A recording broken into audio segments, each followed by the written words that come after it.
Olá, senhores. Bom dia, boa tarde ou boa noite, conforme o horário que estejam assistindo este vídeo. Eu sou o professor Vieira e este é o canal Antônio Vieira, cujo propósito é reforçar o ensino e o apoio a profissionais da área de geomática em geral, que tenham como a topografia o seu eixo diretor. Engenheiros civis, engenheiros cartógrafos, engenheiros agrimensores, topógrafos, agrimensores, técnicos em edificações que se dediquem à locação de estradas e de edificações que têm que usar a topografia. Então, para todos esses profissionais, este canal procura dar-lhes apoio e satisfazer-lhes certas curiosidades. Neste vídeo, eu quero falar com vocês a respeito de um assunto que é muito polêmico. Não é que seja polêmico, mas muita gente faz confusão. Muita gente acha que projeção transversa de Mercator é a projeção UTM, e não é. São conceitos diferentes, e nesse vídeo eu espero esclarecer essa confusão que muita gente faz, e eu vejo em muitos artigos e muitas teses de mestrado, profissionais que fazem essa confusão. Então, a projeção transversa de Mercator, ela é uma modalidade equatorial, né, da projeção de Mercator. A projeção de Mercator, todos vocês conhecem. Nesse vídeo, na playlist de projeções cartográficas, tem um assunto enorme sobre a projeção de Mercator. Vocês podem visitar lá, que verão isso. Então, essa projeção de Mercator, que constitui num cilindro equatorial, quer dizer, um cilindro tangente à esfera ao longo do Equador, esse cilindro sendo girado, o eixo do cilindro sendo girado de 90 graus, então surge aqui uma projeção, uma nova projeção, em que o cilindro fica sendo transversal ao eixo da Terra, o eixo do cilindro, né? Mas não devem se fazer confusão. Essa projeção transversa de Mercator, ela corresponde à projeção de Cassini. Essa projeção de Cassini é a projeção cilíndrica transversa equidistante. Então, ao se fazer essa transformação, ao se considerar o eixo do cilindro transversal ao eixo da Terra, a projeção de Mercator, né, aquela original, aquela que seria a original, perde as características de conformidade e adquire a propriedade de equidistância. Então, ela também pode ser chamada como projeção cilíndrica transversa equidistante. E onde é essa equidistância? Essa equidistância, ela fica ao longo de círculos máximos traçados perpendicularmente ao meridiano de tangência. Aquele meridiano de tangência em que o cilindro é tangente à Terra.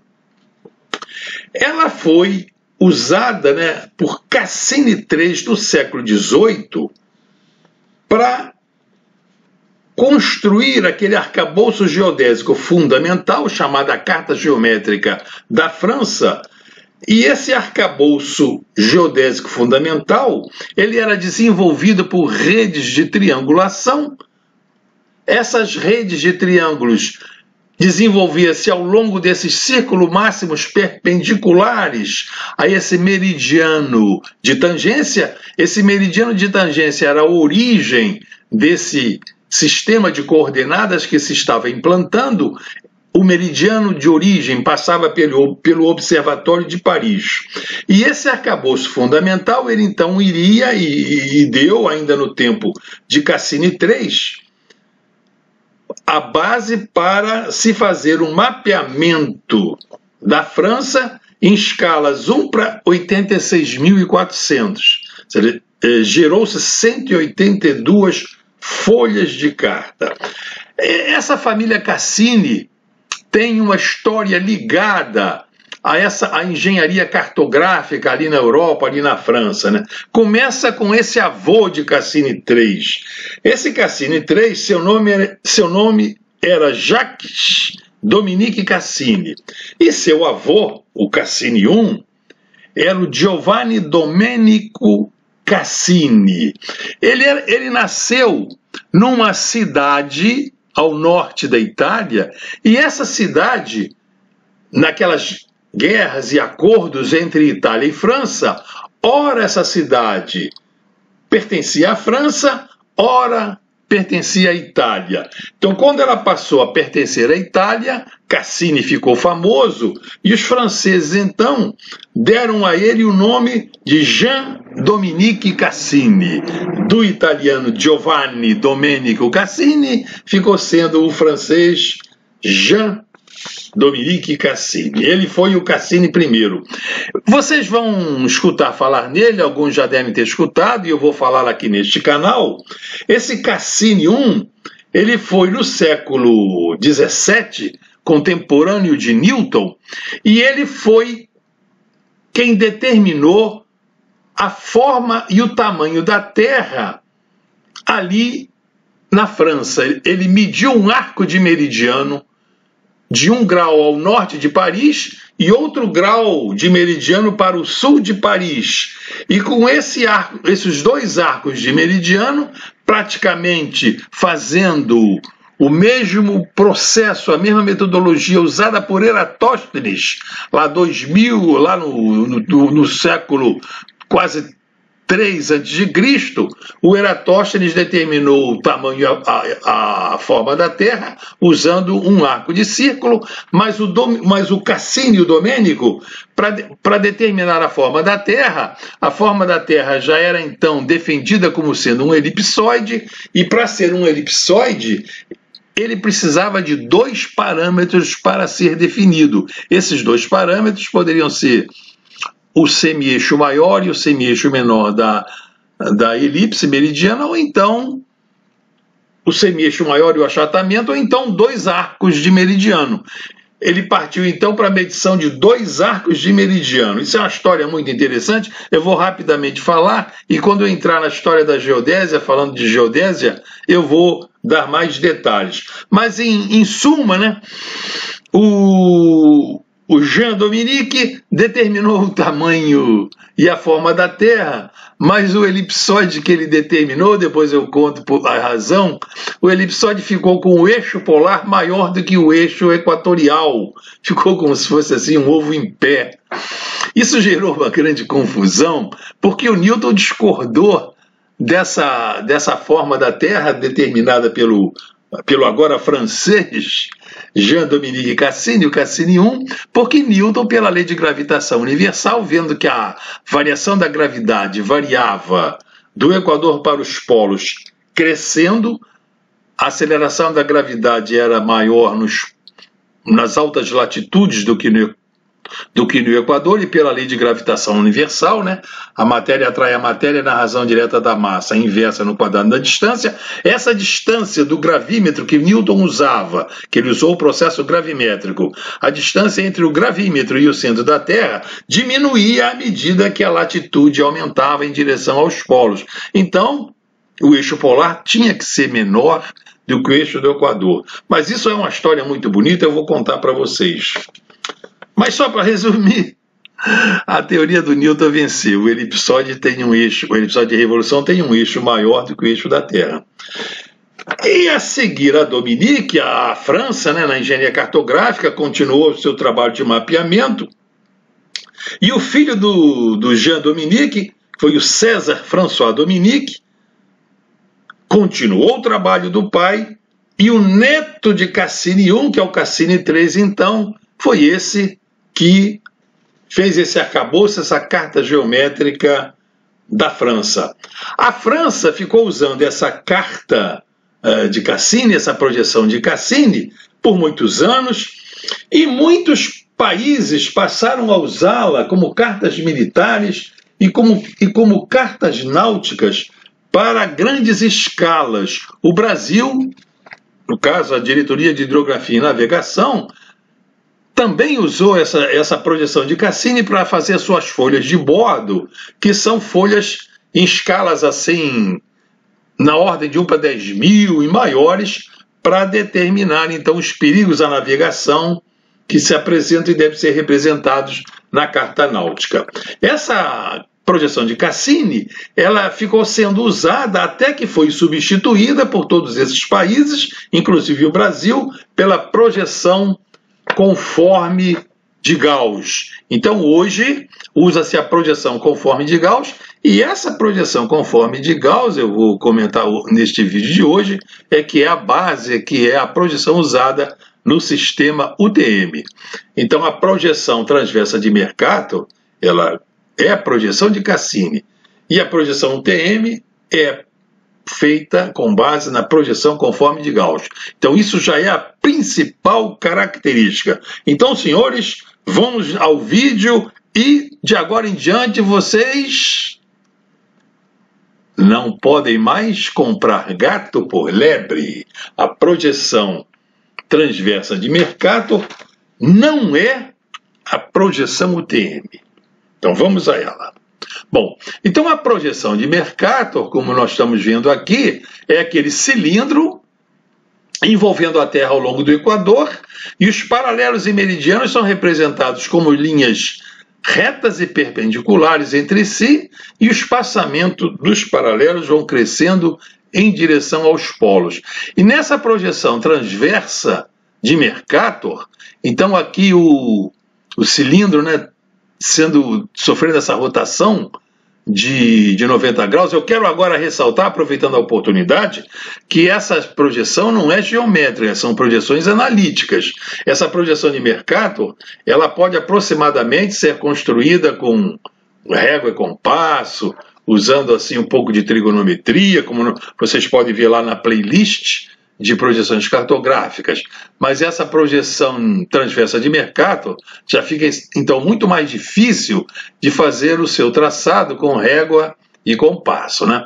Então, ela é feita fazendo-se um quadriculado auxiliar, como eu já falei a vocês, que consiste em traçar círculos máximos perpendiculares ortogonais a esse meridiano de tangência, esse meridiano de origem que passa, no caso da França, lá pelo Observatório de Paris, mas por outros países é um meridiano arbitrário que melhor convém ao país que vai usá-la, na Inglaterra, no caso o Brasil e a França e assim por diante. E com base nesse traçado auxiliar, faz-se então o traçado das coordenadas geográficas, que fica com esse desenho, como está aqui nessa parte de baixo. Então ela está deitada, mas vocês podem ver aqui a América do Sul, aqui assim a Antártida, e os meridianos são assim curvas, com a concavidade voltada para esse meridiano de origem, e os paralelos são representados com curvas voltadas para os polos. Essas curvas são assim linhas matemáticas complexas, não são assim desenhadas com régua e compasso, são desenhadas por cálculo. No caso aqui da transversa de Mercator, pode-se usar a trigonometria esférica para fazer esse traçado.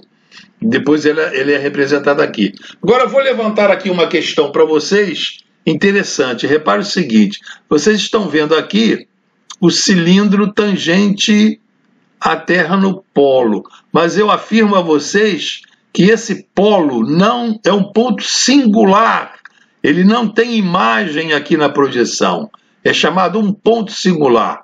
Então essas projeções cilíndricas, mesmo a UTM que nós vamos ver, ela não pode mapear os polos. Para mapear os polos usa-se uma projeção plana estereográfica polar, o polo norte e o polo sul, porque esse polo no cilindro aqui, nessa imagem geométrica que é o cilindro, analiticamente eu vou mostrar a vocês, esse polo é um ponto singular da projeção, ele não tem representação. Então a projeção UTM, ela é formada por uma imagem geométrica, né? A imagem geométrica é de um cilindro, o cilindro transversal à Terra. Isso é uma imagem geométrica porque essa projeção é analítica. Essa imagem que a gente faz do cilindro tangente, do cilindro secante, é apenas uma apelação geométrica para nosso raciocínio. E funciona bem. A analogia permite que nós façamos uma correspondência interessante e correta entre o que se passa ali no desenho e na realidade matemática. Então, o cilindro, aqui no caso, é um cilindro elíptico, a seção do cilindro. Porque no elipsoide, por exemplo, o elipsoide de revolução, os meridianos são elipses. E o cilindro, essa imagem do cilindro tangente ao elipsoide, a seção reta do cilindro é uma elipse. Então, o cilindro tem uma imagem, uma elipse, né? Então já tem essa característica, né? E os paralelos e meridianos aqui da projeção de Mercator, eles são então, aqui o meridiano de tangência é representado por uma linha reta e depois os meridianos são representados por curvas com a concavidade voltada para o meridiano central e os paralelos como linhas, né? Com a concavidade voltadas para o Polo Norte e para o Polo Sul. Então esse é o esquema das coordenadas das linhas geográficas, paralelos e meridianos na projeção UTM. Agora, a projeção UTM ela é diferente da transversa de Mercator, como nós estamos vendo. A transversa de Mercator, então, como eu já falei, esse cilindro que foi como se pegasse aquele cilindro tangente ao Equador e girasse o cilindro, né, de 90 graus, então como lá no Equador, o Equador, mesmo do elipsoide de revolução, é uma circunferência, essa rotação de 90 graus, que consiste nessa modalidade equatorial, fornece uma seção reta do cilindro circular. Então, por exemplo, nessa imagem geométrica, já é diferente daquela imagem geométrica do sistema UTM. O cilindro, aqui nessa transversa de Mercator, é um cilindro de seção reta circular. E as linhas geográficas aqui são semelhantes, são parecidas com aquelas linhas lá do sistema UTM, que só vão diferir, no caso, nós vamos ver na sua concepção matemática. Nós temos aqui a América do Sul, aqui o meridiano de tangência, no caso, e os meridianos são representados aqui como linhas com a concavidade voltada para o meridiano central e os paralelos com linhas voltadas para os polos, né? E aqui, então, eu fiz essa provocação lá atrás e repito ela aqui. Como é que os polos da Terra são representados nessas projeções, tanto na UTM quanto na transversa de Mercator? Os polos não têm representação nessas projeções, eu vou provar a vocês por que não tem. Então vamos ver as equações, vamos provar pelas equações. As equações da projeção transversa de Mercator é essa aqui. Então nós temos lá as coordenadas x e y, coloquei aqui numa forma simplificada, né, com a Terra sendo esférica, mas o raciocínio é o mesmo, aqui esse R é o raio da esfera. Então essas coordenadas, vamos dizer assim, retangulares, né? Plano retangulares, como se o cilindro já estivesse sendo desenvolvido, que cada ponto lá de interseção do meridiano e do paralelo tem suas coordenadas x, y, e através desse conjunto de coordenadas x, y, nós podemos traçar aquelas curvas complexas dos paralelos e meridianos, valorizando então essas equações com a sua latitude φ e variando aqui as diferenças de longitude em relação à longitude do meridiano central. Então, esse delta lambda é a longitude desse ponto que estamos marcando e a longitude do meridiano central. Então, temos aqui essas equações. Então, vamos ver agora as de Mercator. Mas eu já vou até mostrar a vocês aqui porque que o polo não pode ter representação. Reparem que aqui nessas equações temos tangente de φ. E quanto vale a latitude do polo? 90 graus. E quanto vale a tangente de 90 graus? É infinito. Então reparem que não tem x lá no polo, então o polo não pode ser representado. Já está aí a prova que a projeção transversa de Mercator tem o polo como um ponto singular, não é representado. Vamos ver aqui as equações da projeção UTM. Eu quero aproveitar a oportunidade e pedir a vocês que, se tiverem interesse, curiosidade, deixem aqui nos comentários, que eu posso deduzir essas equações, posso fazer a dedução delas, tanto a da transversa de Mercator, da mesma forma que lá na playlist de projeções cartográficas, eu fiz a dedução da fórmula da projeção transversa, da projeção cilíndrica equatorial, da projeção de Mercator, né? Eu posso fazer a dedução dessas projeções, é interessante, e eu creio que só tem a somar.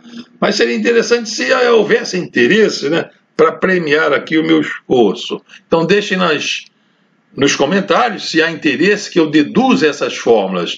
Eu sou de opinião que um bom engenheiro deve entender, deve saber fazer a dedução, pelo menos entender a dedução, para saber analisar as limitações e as propriedades das projeções e saber escolher a melhor delas com base numa análise analítica.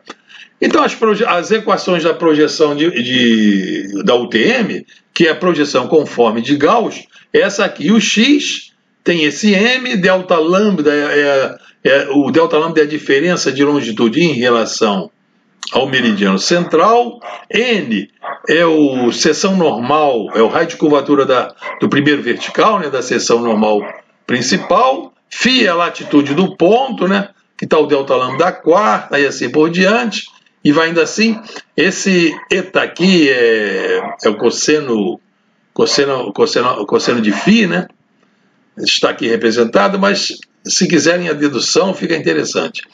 E isso é uma série, isso aí é uma série, tem uma quantidade grande de termos, e a quantidade de termos depende da precisão que se quer as coordenadas da projeção UTM, vai-se então limitando os termos da série. Agora, esse M aqui, quem é esse M? Esse M é a retificação do meridiano, esse meridiano central, desde o Equador até a latitude φ. Então, analiticamente, na dedução analítica, ao se fazer essa imposição, isso é uma imposição analítica, é uma condicionante que se impõe ao deduzir a projeção conforme de Gauss, como o Gauss fez, esse meridiano central, ele é representado em verdadeira grandeza. Então é por isso que essa projeção conforme de Gauss, ela ficou sendo chamada como se fosse uma transversa de Mercator. Vocês vão ver na dedução, se tiver interesse, que o Gauss usou a variável de Mercator, e ao fazer essa imposição do meridiano central ser representado em verdadeira grandeza, é como se esse meridiano do elipsoide ele coincidisse com o meridiano lá, vamos dizer, no cilindro tangente. Então, se ele é igual, é porque o cilindro é tangente. Se o cilindro é tangente ao longo do meridiano, é porque o cilindro é transverso. Então, por isso que ficou sendo chamada transversa. Universal é porque essa projeção ficou sendo usada praticamente no mundo inteiro. Então, ficou sendo chamada universal transversa de Mercator. Então, esse é o X. E o Y é essa fórmula aqui também, com delta lambda, o N, o raio de curvatura, e também é uma série. Então, reparem que as equações da transversa de Mercator e as equações da UTM são completamente diferentes. Embora a analogia geométrica seja a mesma, mas a concepção analítica é diferente. As propriedades são diferentes. A transversa de Mercator tem a propriedade de equidistância ao longo dos círculos máximos ortogonais ao meridiano central. E a projeção UTM ela é conforme, ela não deforma. os ângulos medidos lá na Terra, nem as pequenas áreas próximas ao centro de projeção. E por que que também na projeção UTM o polo é um ponto singular? Na projeção UTM não é usada até os polos. Vocês estão vendo alguma tangente de φ nas fórmulas da projeção conforme de Gauss? Estão vendo? Procurem aí na fórmula. Aqui está ele, tangente ao quadrado de φ no x, tangente ao quadrado de φ no y. Então, se φ é 90 graus, não tem x e y. Perceberam, senhores? Então fica acabada a confusão. A projeção transversa de Mercator não é a projeção UTM. Está provado aqui analiticamente, e pela dedução, então, pelas propriedades analisadas analiticamente, se vê que uma equidistante transversal e a outra é conforme, então uma não é a outra. E essa confusão é grande em muitos livros e muitos artigos, porque há muitos anos na educação da engenharia cartográfica, vamos dizer assim, não se dá ênfase à dedução, à demonstração, que se fosse dada essa ênfase, essa confusão não gerava, né? Então a pessoa vai, o engenheiro, vai, faz o mestrado, o doutorado com essa ideia errada e coloca lá na tese dele, como eu tenho visto várias teses, que a projeção transversa de Mercator é como se fosse a UTM. Não é. Não compre gato por lebre. Bom, senhores, era isso que eu queria mostrar a vocês. Muito obrigado por terem assistido a esta aula. Eu escrevo aula, que é mania de professor, não escrevi vídeo. Se gostarem dessa aula, deem seu like. Os que ainda não se inscreveram, se inscrevam. Participem, né? Compartilhem essas aulas com outros engenheiros, com outros topógrafos. Essa aula é interessante, mostra que a transversa de Mercator não é UTM. E eu espero que tenham gostado da aula. E até a vista, pessoal!